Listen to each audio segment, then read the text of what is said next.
A wealthy woman mocks a young waiter, forcing him to sing for her amusement. But when his voice fills the room, the tables turn, leaving her stunned and questioning everything. It was a Saturday night at Haven's Table, a sleek restaurant perched in the heart of San Francisco's Marina District, the kind of place where conversation competed with the gentle clink of crystal glasses and the hum of a live jazz trio tucked in the corner. Inside, the crowd was predictably upscale. Tech execs celebrating million-dollar deals, couples indulging in anniversaries, and friend groups trading stories over artisan cocktails. Among them sat Eleanor Gray, mid-50s, with a wardrobe that screamed exclusivity and an air of entitlement that filled the room like the scent of her expensive perfume. Eleanor thrived on attention. Her laugh just a touch too loud and her gestures exaggerated for the sake of an audience. She was seated with 3 friends, equally polished but seemingly content to let her take center stage. A young waiter approached their table with practiced grace. His name tag read Andre, but he avoided the kind of familiarity that invited first-name interactions. Early 20s, tall but unassuming, Andre carried himself with the precision of someone who'd been taught that mistakes weren't an option. His voice was low and calm as he recited the specials, though he avoided eye contact. "Why so serious, Andre? You're working at one of the best restaurants in the city." "Smile a little," Eleanor said, her tone dripping with mock cheerfulness. Andre's lips twitched upward, though the smile never reached his eyes. "Course, ma'am. Is there anything else I can assist you with?"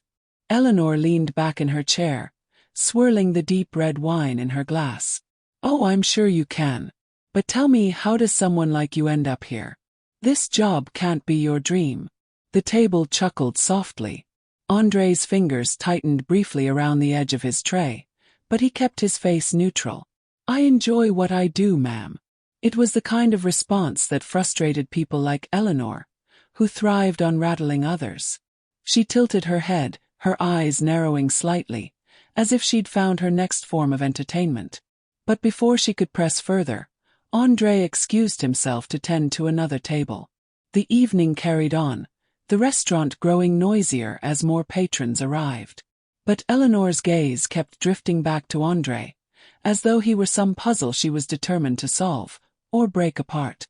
What Eleanor saw as an opportunity for amusement would soon become something she never expected. The wine flowed freely at Eleanor's table, and with every sip, her confidence grew bolder. Laughter punctuated the air as her friends indulged her sharp commentary about everyone, from the hostess to the couple seated across the room. Andre became an easy target. When he returned to their table to clear plates and refill glasses, Eleanor seized the moment. "Tell me, Andre," she began, her voice cutting through the ambient noise. "Do you have any hidden talents, or are you just good at carrying trays?" Her friends laughed, but the sound didn't feel kind. Andre paused for a fraction of a second, his eyes flickering toward hers, before he continued stacking empty plates. "I just focus on doing my job well, ma'am." Eleanor waved her hand dismissively. "Come on, don't be modest. You must have some kind of talent. You know, I heard people from your background often have musical gifts. Can you sing?" The table quieted. Even her friends shifted uncomfortably, but Eleanor didn't seem to notice or care. Her gaze was locked on Andre, waiting for a reaction. Andre straightened, his expression unreadable. "I'm not sure that would be appropriate, ma'am." Eleanor leaned forward, resting her elbows on the table. "Oh, don't be shy. Humor us. Just a little something. It's all in good fun." The discomfort in the room was palpable now. Other patrons began to glance over, sensing the tension. The jazz trio in the corner played on, oblivious to the unfolding drama. "Eleanor, maybe we should—" one of her friends started, but she held up a manicured hand to silence him. "Please, I'm curious," she said, her tone sweet but laced with mockery. "What do you have to lose?" Andre's jaw tightened slightly, but his face remained calm. He looked around as though weighing his options. Walking away would cause a scene, but playing along felt like surrender. The seconds stretched, the awkward silence amplifying every clink of a glass and shuffle of a chair. Finally, Andre exhaled and nodded. "If it will make you happy, ma'am." Eleanor's lips curved into a victorious smile, and the table leaned in, eager for the spectacle. A few nearby diners had also begun to watch, their curiosity piqued. Andre stepped back, standing tall with his tray balanced against his hip. For a moment, he seemed to gather himself, taking a deep breath and closing his eyes briefly. When he opened them, the room seemed smaller, the chatter dimmer, and every gaze was on him. But no one was prepared for what came next. Andre's voice began softly, a low, soulful hum that seemed to come from somewhere deep within him. The first few notes floated through the room, catching everyone off guard. The sound was raw, unguarded, and carried a depth of emotion that instantly silenced the table, and then the entire restaurant. It wasn't just a song, it was a story. His voice swelled with a richness that spoke of struggle and hope, of pain and resilience. The melody was familiar to some, a timeless hymn that had endured generations. But the way Andre sang it made it feel entirely new. Every note was laced with feeling, as though he was bearing a piece of his soul. Eleanor's smirk evaporated almost immediately. Her hand, which had been lazily swirling her wine, froze mid-motion. Her eyes widened slightly, as if seeing him for the first time. Around the restaurant, conversations stopped. Forks hovered above plates, and the jazz trio set down their instruments, mesmerized like everyone else. Andre's voice climbed higher, filling every corner of the room. A waitress standing by the kitchen door dabbed at her eyes. A couple at the bar leaned closer, their expressions softened. Even the chef peered out from the kitchen, wiping his hands on his apron as he listened. Eleanor's friends exchanged glances, their unease shifting to astonishment. One of them whispered, "I had no idea." But Eleanor couldn't speak. She sat motionless, her gaze fixed on Andre as though she were grappling with something. She didn't understand.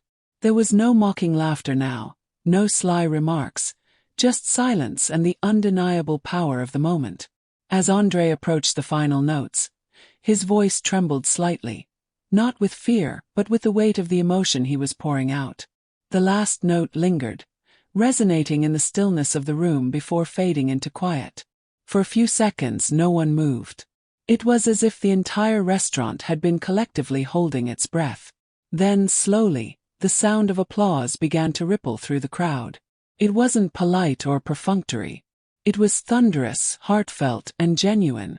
Patrons stood, clapping and cheering, some even wiping tears from their eyes. Andre gave a small nod, his expression calm, but his chest rising and falling heavily as he caught his breath. He glanced at Eleanor briefly, then turned to walk back toward the kitchen, the tray still balanced at his side. Eleanor remained seated, her hands gripping the edge of the table as though anchoring herself. Her face was unreadable, perhaps a mixture of shock, shame, and something she couldn't quite name. Around her, people continued to clap, but she didn't join them. She seemed lost in thought, her eyes trailing after Andre as he disappeared through the swinging kitchen doors. But Andre's voice wasn't just a performance. It was a reckoning, and it had left an impact Eleanor couldn't shake. The restaurant slowly settled back into its rhythm, though the atmosphere felt noticeably different. Conversations resumed, but they were softer, more reflective. The jazz trio hesitated before starting another tune, as if uncertain how to follow the gravity of what had just happened. Eleanor sat frozen, her once commanding presence diminished. Her friends avoided meeting her eyes, their discomfort evident. One of them finally broke the silence. That was something else, wasn't it? She didn't respond immediately, her fingers tightening around the stem of her glass as she stared at the tablecloth. For the first time that evening, Eleanor looked unsure of herself, as though the foundation of her confidence had cracked. "I didn't expect," she began, but the words trailed off. What could she say? That she hadn't expected him to be extraordinary. That she thought she could break him with a joke. She glanced around the room, noticing how many people were still talking about Andre. A couple at a nearby table looked over and shook their heads disapprovingly, their judgment unspoken but loud enough. Her chest tightened with an unfamiliar feeling. Was it regret? Embarrassment? Maybe both. She reached for her wine but didn't drink, setting the glass back down as though the taste no longer appealed to her. Meanwhile, in the kitchen, André leaned against a counter, his hands trembling slightly. One of the line cooks patted him on the back. "Man, you've got some pipes," he said with a grin. That was unreal. André offered a small smile, though his mind was elsewhere. He'd been singing his entire life, mostly in church choirs and community events, but he never imagined his voice would matter in a place like this. Not like that. He wiped his hands on a towel, taking a moment to steady himself before returning to the dining floor. When he stepped back out, the applause had stopped, but the stares lingered. People whispered as he passed, some smiling warmly, others giving him nods of respect. He approached Eleanor's table cautiously, unsure of what to expect. She looked up at him, and for the first time, there was no trace of mockery in her eyes. If anything, she seemed vulnerable. "Thank you for sharing that," she said quietly, her voice lacking its usual edge, replaced by something softer, almost uncertain. André met her gaze, his face calm but firm. "I didn't do it for you," he replied simply, his tone polite but resolute. Then, with a professional smile, he added, "Let me know if you need anything else," and walked away. Eleanor blinked, caught off guard by his response. She watched him retreat to another table, her chest tightening again. For someone so used to commanding attention, she suddenly felt very small. But while the moment was over, the lessons it carried were just beginning to settle into the room, and into Eleanor's heart. The night wore on, but for Eleanor, it felt as though time had stopped. The buzz of conversation around her faded into the background as she replayed the moment in her mind. The depth of André's voice, the emotion in his expression, and most haunting of all, his quiet, piercing words, "I didn't do it for you." Her friends tried to shift the mood, laughing about trivial topics and ordering dessert, but Eleanor remained detached. The same woman who had thrived on commanding the room now seemed entirely consumed by her thoughts. As the check arrived and the table began to settle up, Eleanor glanced toward the kitchen door. She watched André as he moved between tables, graceful and composed, treating every patron with the same level of professionalism and care. There was something about him that now felt untouchable, as though the performance had elevated him far beyond the role she had tried to box him into. Eleanor sighed and reached for her purse, pulling out a crisp bill that she folded neatly into the check presenter. She hesitated for a moment before writing something on the back of the receipt and closing it. As the group stood to leave, she lagged behind, scanning the room one last time before stepping out into the cool night air. Back in the restaurant, André returned to the table after the group had gone. He opened the check presenter and found the bill along with a note scribbled in delicate handwriting. "Your voice has a power I didn't expect. Thank you for reminding me what humility sounds like." André read the words twice, his face unreadable. He tucked the note into his pocket, not for validation, but because it felt like a rare acknowledgement of something deeper. It wasn't an apology, but it was something. That night, as Eleanor rode home in silence, she stared out of the window, seeing her reflection in the glass but not recognizing herself. The memory of André's song lingered, challenging her to confront the ways she used her privilege. For the first time in years, she felt the stirrings of change, small but undeniable. Meanwhile, André returned home to his modest apartment, greeted by the warm glow of a single lamp and the faint scent of coffee. He placed the note on his kitchen counter, then sat down with a deep exhale. The night had been exhausting, but it had also been affirming.